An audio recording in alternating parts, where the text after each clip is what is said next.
પારડીના બાલદા ગામમાં નિર્માણાધીન એક અવાવરું પડતર બિલ્ડિંગમાંથી શંકાસ્પદ હાલતમાં એકનો મૃતદેહ મળી આવ્યો છે. બિલ્ડિંગના લિફ્ટ માટે બનાવવામાં આવેલા અંડરગ્રાઉન્ડ બોક્સમાંથી ઈંટોની નીચે દબાયેલી હાલતમાં મૃતદેહ મળી આવ્યો હતો. બનાવ બાદ સમગ્ર પંથકમાં ચકચાર મચી ગઈ હતી. આ ઘટનાની જાણ થતાં જ વલસાડ જિલ્લા પોલીસ વડા ડોક્ટર કરણરાજ વાઘેલા અને વલસાડ એસઓજી, એલસીબી અને પારડી પોલીસની ટીમ પહોંચી હતી અને તપાસ શરૂ કરી હતી. પ્રાથમિક તપાસમાં મૃતક કિશોરની ઓળખ થઈ છે.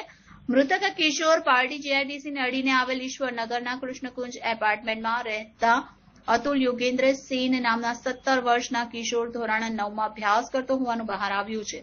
મૃતક કિશોર 2 દિવસ અગાઉ ઘરેથી ગુમ થયો હતો. ગઈકાલે જ અતુલનો જન્મદિવસ હતો. જો કે જન્મદિવસના આગળના દિવસે જ તે ગુમ થયો હતો અને આજે તેનો શંકાસ્પદ હાલતમાં મૃતદેહ મળી આવતા ચકચાર મચી ગઈ છે.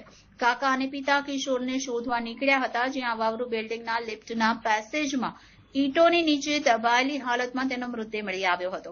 આ મૃતદેહ પ્રાથમિક રીતે કિશોરની હત્યા થઈ હોવાની આશંકા સેવાઈ રહી છે. આથી પોલીસે બનાવને ગંભીરતાથી લઈ એફએસએલ અને ડોગ સ્ક્વોડ સહિતની ટીમ દ્વારા તપાસ શરૂ કરવામાં આવી છે. જોકે કિશોરના મોતનું કારણ હજુ સુધી જાણી શકાયું નથી, જે પીએમ રિપોર્ટ બાદ જ બહાર આવશે. ત્યારે કિશોર અતુલ કેવી રીતે અને કોણે મૃતદેહ ઈંટોની નીચે દબાવી અને જન્મદિન મનાવવા કોની સાથે ગયો હતો, આ તમામ રહસ્યના જવાબ મેળવવા પોલીસે તપાસનો ધમધમાટ શરૂ કર્યો છે.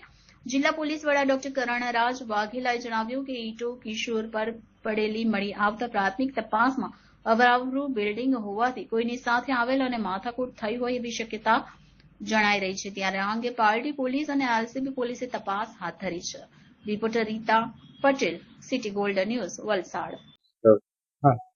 પારડી પોલીસ સ્ટેશન વિસ્તારના બાલદા ગામમાં જે અવાવરું બિલ્ડિંગ છે એ બિલ્ડિંગમાંથી ગ્રાઉન્ડ ફ્લોર ઉપર જે લિફ્ટનું ડક્ટ હોય, અવાવરું બિલ્ડિંગનું લિફ્ટનું ડક્ટ જે તે સમયે બનાવેલું હોય, લિફ્ટનું ઓપન ડક્ટ છે, એમાંથી એક શંકાસ્પદ હાલતમાં ડેડ બોડી મળી છે.